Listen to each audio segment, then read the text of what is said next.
سلام عرض ادب، مسیح هستم. با آموزکده خوش اومدید.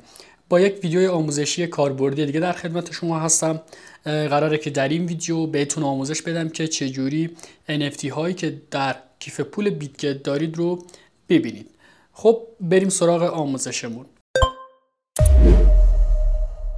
دوستان در قدم اول وارد کیف پول بیتگت بشید و بعد از اینکه وارد کیف پولتون شدید از قسمت والت، دقیقا این قسمت هستش، روی والت کلیک کنید و از قسمت NFT ها میتونید NFT هایی که دارید رو ببینید. حالا چجوری باید ببینید که چه NFT هایی داخل کیف پولتون دارید؟ کافی که روی این مثبت سمت راست کلیک کنید و از قسمت بالا شبکه کیف پولتون رو بذارید روی پالیگان و از قسمت مای NFT های همین پایین صفحه میتونید NFT هایی که موجودی در کیف پول دارید رو مشاهده کنید.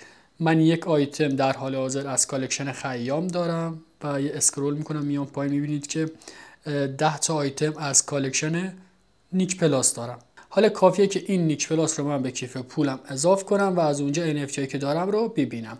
خب روی مثبت روبرویش کلیک میکنیم. این مثبت باید منفی بشه و بعد از اینکه این مثبت منفی شد یک بک میدم و دوباره وارد خود کیف پول میشم. ببینید که از قسمت NFT ها نیک پلاس اضافه شده به کیف پول من. روی نیک پلاس کلیک میکنم.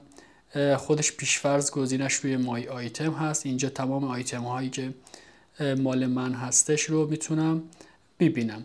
اگر خواستید بقیه آیتم های نیک پلاس رو ببینید کافیه که این گزینه رو بذارید روی آل آیتم و اگر هم NFT های خودتون رو خواستید ببینید کافیه که روی مای آیتم کلیک کنید. خب دوستان اینا آیتم های من هستش. اینجا دو تا گزینه میبینیم، یک سل و یک سند. این گزینه سل و سند برای قیمت گذاری و ارسال NFT هستش، ولی شما از این طریق قیمت گذاری NFT خودتون رو انجام ندید دوستان و برای اطمینان بیشتر از طریق سایت رریبل این کار رو انجام بدید. آموزش قیمت گذاری در سایت رریبل رو از طریق کیف پول بیتگت براتون آموزشش رو در داخل کانال آموزکده قرار دادم. میتونید اونجا برید و این آموزش قیمت گذاری یک NFT رو مشاهده کنید. خب امیدوارم که از این آموزش استفاده لازم رو برده باشید.